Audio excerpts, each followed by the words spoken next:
Hello my dear students, welcome to your channel English Classes by Rekha ma'am. Today I brought a topic article. Article जो है for 12th standard students and for 10th standard students, यानी कि उन सारे बच्चों के लिए जो बोर्ड एग्जाम्स दे रहे हैं 10th एंड 12th, बहुत इंपॉर्टेंट है because it contains 10 marks. Okay, कितने मार्क्स का है ये? 10 मार्क्स का है and it is having all the word limits also. 150 to 200 words में you have to write an article. Okay, so let's see the format of the article. पहला होता है आपका title. Okay, title is already given in the question. Okay, title आपको question में ही मिल जाएगा और टाइटल के आपका 1 मार्क्स होता है. ओके, टाइटल के बाद आप देते हैं कि आर्टिकल किसने लिखा है. तो how you will write, suppose this is a title of the article. Okay, and it is written by Leena. Okay, तो I will write here corona virus, जो कि बर्निंग टॉपिक है. और रिमेंबर आर्टिकल में वही टॉपिक्स आते हैं जनरली जो बर्निंग टॉपिक्स होते हैं. ओके, तो नवाडेज तो बर्निंग टॉपिक कोरोना वायरस ये, तो डेफिनेटली जब आपका क्वेश्चन आएगा बोर्ड एग्जाम में तो एक क्वेश्चन चाहे कोई भी लैंग्वेज हो उसमें सिर्फ 100% आएगा. तो आप इस टॉपिक को तो अच्छे से प्रिपेयर करके रखना है आपको. तो पहला आपने टॉपिक दे दिया, ठीक है, which was already given in the question. उसके बाद आपने कोई भी नेम ले लिया जो बाई करके उसने लिखा, ठीक है, तो यहाँ से आपका 1 मार्क पक्का हो जाता है. ओके, दूसरा है आपका कंटेंट, जो भी आप लिख रहे हैं. ओके, उस टॉपिक के बारे में you have to have the full information with facts. अगर उसमें आप फैक्ट्स डालते हैं, नेम्स डालते हैं प्रॉपर उन चीज़ों के, तो आपको बहुत अच्छे मार्क्स मिलते हैं. लाइक यहाँ पर जो 4 मार्क्स है वो आपको मिल जाता है. ओके, एग्जामिनर देखता है कि बच्चा कितना स्ट्रेट और कितना सही लिख रहा है. फिर है आपका ग्रामर, इसमें ग्रामेटिकली भी देखा जाता है एंड 2.5 मार्क्स उस ग्रामेटिकली मिस्टेक अगर आप नहीं करते तो आप उसमें एक्वायर कर सकते हैं. इस जो भी आर्टिकल लिखते हैं आप, वो प्रेजेंट टेंस में लिखा जाता है generally.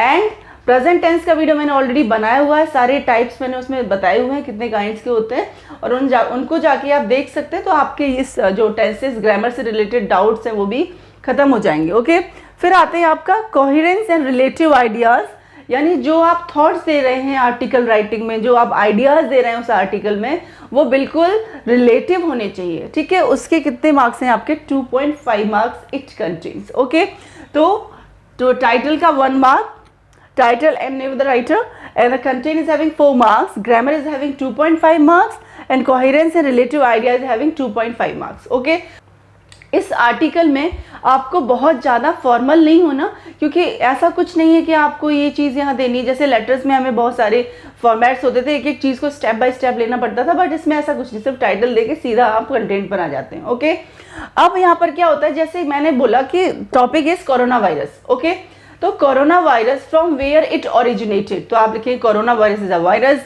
And it is very infectious, ये बहुत जल्दी स्प्रेड होता है एक दूसरे में. And from where it originated from the Wuhan city that is in China. और हाउ इट ओरिजिनेटेड, ये सारी चीज़ें आप इंट्रोडक्शन में लिखेंगे. ठीक है, सबसे पहले इंट्रोडक्शन होता है, कोई चीज़ क्या है, कैसे आई, कहाँ से आई, और ये क्या हो रहा है अभी, कितना फैल रहा है, क्या प्रॉब्लम है. ठीक है, उसके बाद आप लिखेंगे सेकंड पैरा में कॉज. ओके, कि ये किससे जर्मिनेट हुआ, ठीक है, कैसे पैदा हुआ और ये कैसे, इसके कॉजेज क्या क्या हैं.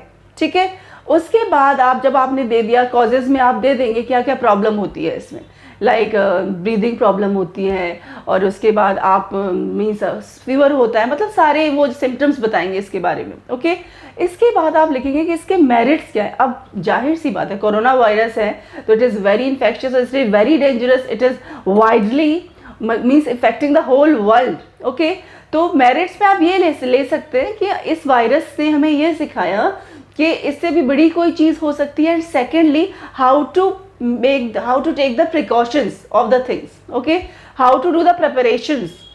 कोई भी चीज़ आने वाली और हमें थोड़ा सा और हाइजीनिक रहना सिखाया इसने. ओके। हाइजीनिक तो सभी रहते हैं बट मोर हाइजीनिक रहना सिखाया। ओके। और जैसे हमारे पास इंडिया में उतनी फैसिलिटीज़, मेडिकल फैसिलिटीज़ नहीं है जितनी और अदर जो कंट्रीज़ हैं उनमें है। और डॉक्टर्स देखो कितनी रैपिडली डॉक्टर्स की डेथ हो रही है।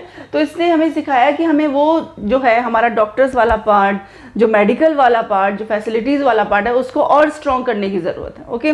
डीमेरिट्स में आप क्या लिखेंगे? डीमेरिट्स में तो डीमेरिट्स बहुत सारी दे सकते हैं। इकोनॉमी इफेक्टेड हो रही है इससे पूरा जो हमारा जो स्ट्रेंथ है वो इफेक्ट हो रहा है। बहुत सारी चीज़ें आप दे सकते हैं, मतलब आप देख ही रहे हैं कि lots of things are affecting by this.